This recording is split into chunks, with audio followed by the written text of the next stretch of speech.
some of the key achievements.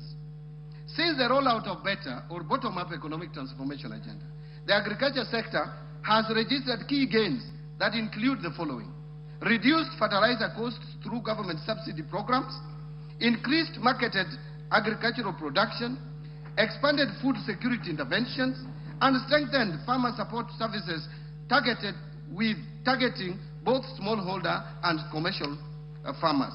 Specifically, fertilizer disbursements under the fertilizer subsidy program have increased substantially to 21.3 million bags in 2025 from, listen to this, 1.4 million bags disbursed in 2022.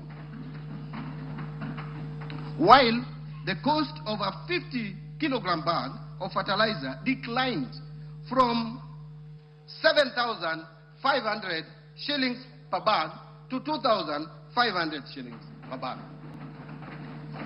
As a result of this, farmers realized estimated savings of approximately 105 billion shillings over a 2-year period, enabling increased investment in production. Agricultural production has increased significantly between 2022 and 2025. For example, maize production almost doubling to 67 million bags in 2025 from 34 million bags in 2022.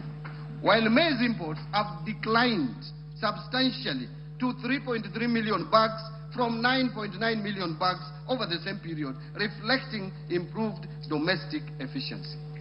The increased production contributed to a decline of retail prices of a 2 kilogram packet of maize flour from an average of 250 shillings to an average of 165 shillings over the same period.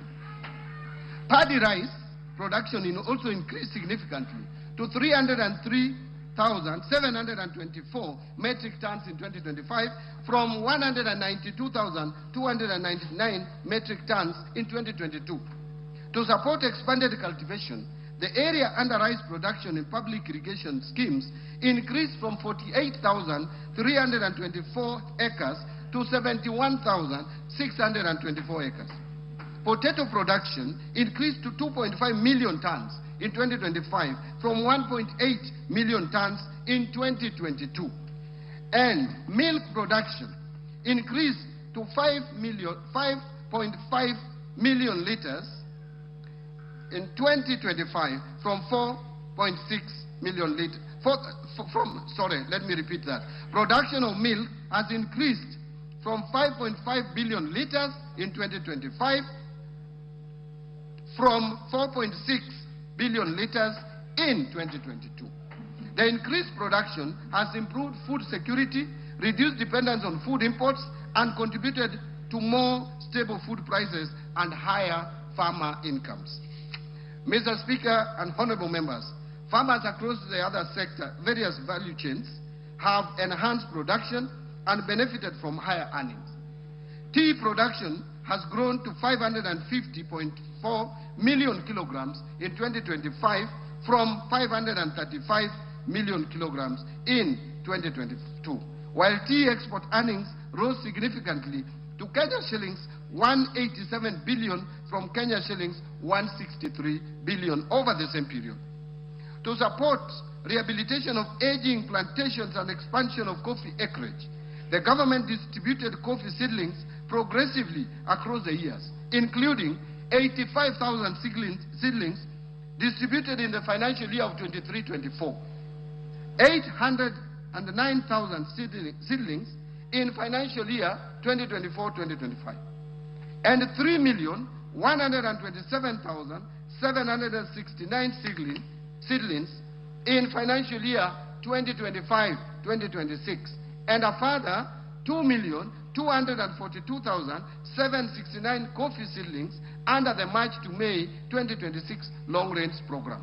As a result of these interventions, the area under coffee has increased from 115,500 hectares in 2025 from 109,385 hectares in 2022. In the edible oils industry or sector, The area under edible crops increased significantly to 114,350 hectares in 2025 from 60,000 hectares in 2022, reflecting growing farmer participation and investment in the subsector. Further, Mr. Speaker, interventions under the sugar sector has led to significant growth in both cane production and processing capacity, with the area under sugarcane cultivation increasing by 19.4% and the national sugar production rising to 815,454 metric tons in 2024 from 472,773 metric tons in 2022. Mr. Speaker,